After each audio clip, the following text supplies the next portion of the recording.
So then we'll go to the second item, and that is a request to speak from Corey Westbrook regarding the Oslo boat ramp.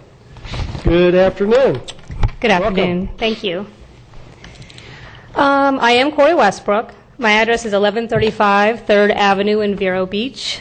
I am here to express my opposition to expanding the Oslo boat ramp. I will be brief. I attended several hours of the administration hearing in June regarding the expansion of the Oslo boat ramp. I also attended a rally held outside the Indian River County Commission chambers on June 6th, where members of the public expressed their opposition to the expansion. At the hearing, I did not hear anything that I think would justify the expansion.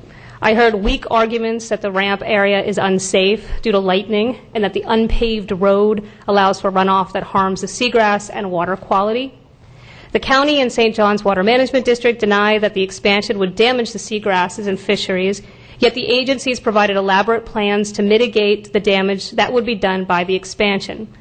For example, they would do 18 acres of off-site mitigation, removing exotics and plantings on a separate island, as well as on-site compensation, including placing weirs in the road ditch and safety and slow speed signs. I think we should not cause any additional damage to the lagoon in the first place, so that the elaborate and expensive mitigation is not necessary. At the hearing, I heard from scientists and experts in seagrass, boating, and ramp development say that the project will harm important fish nurseries, threaten endangered marine mammals, and harm the county's remaining seagrass beds. I think the Indian River County Commissioners should listen to the scientists and the experts. I think you guys should listen to the U.S. Fish and Wildlife Service and the Corps of Engineers and the Environmental Protection Agency, all of which in 2010 and 2011 repeatedly denied the county's applications for permits to proceed with the project because the expansion violated federal law and would cause environmental harm. The Florida Fish and Wildlife Commission also opposed the plan. Of course, that was before the political interference by Congressman Bill Posey's office. I think you guys should stop wasting time and money and playing political games and just deny the expansion. I believe that Commissioner Solari at one point said we should wait 3 to 5 years to see if the health of the lagoon is restored before moving forward on the project, which seems very reasonable. I believe that there was a proposed alternative location near the 17th Street Bridge that is not connected to a healthy seagrass bed. That seems like something we should consider. As work is done to restore the lagoon and other options are considered for boat docks, please deny this permit to expand the Oslo boat ramp. It is not necessary and not wanted. Thank you so much for your time. Thank you.